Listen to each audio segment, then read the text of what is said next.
semua, perkenalkan saya Amelia Nanda dari kelas 11 Sosial 1. Hari ini saya akan menjelaskan sedikit tentang penjelajahan samudra yang dilakukan oleh seorang bernama Cornelis de Houtman asal Belanda.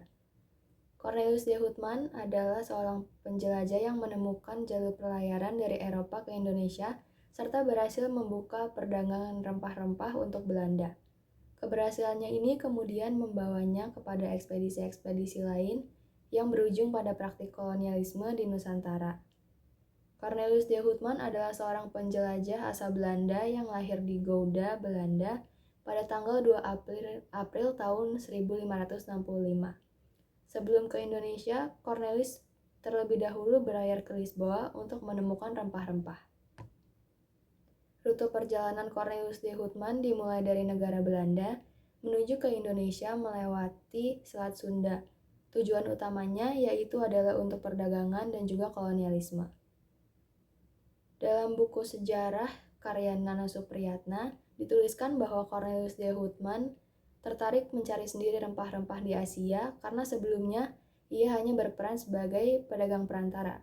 Oleh karena itu, untuk mendapatkan keuntungan yang lebih terutama secara materi, ia berusaha untuk mencari rempah-rempah itu sendiri dengan pergi ke wilayah Asia. Akhirnya, ia memutuskan untuk pergi ke Indonesia dengan bantuan petunjuk arah berlayar yang telah ditulis oleh penjelajah terlebih dahulu asal Belanda yang bernama Jan Huygens van Lieshoten.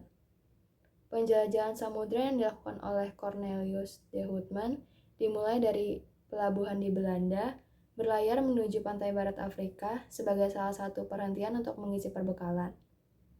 Setelah melewati pantai barat Afrika, mereka kemudian melanjutkan perjalanan ke Tanjung Harapan, yaitu berada di ujung selatan Afrika. Dari Tanjung Harapan, mereka berlayar mengarungi Samudra Hindia hingga akhirnya menuju timur. Rombongan mereka kemudian memasuki perairan Indonesia melalui Selat Sunda dan akhirnya sampai di Banten, yaitu tujuan utama mereka untuk mencari rempah-rempah serta membuka perdagangan.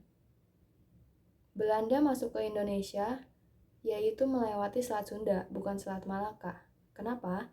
Karena saat itu Portugis berada di India dan Malaka, maka mereka berusaha untuk menghindari Portugis dengan mencari jalur lain dan akhirnya mereka melewati Selat Sunda. Pada tahun 1596, Cornelis berhasil mendarat di Indonesia dan menjalin hubungan kerjasama dengan para penguasa di Pulau Jawa, Sumatera, dan Bali. Selanjutnya, pada 1599, ia terbunuh dalam pertempuran melawan kekuatan Sultan Aceh di Sumatera. Beberapa tahun kemudian, yaitu pada sekitar tahun 1601, Belanda akhirnya resmi menjajah Indonesia. Sekian penjelasan dari saya, semoga bermanfaat.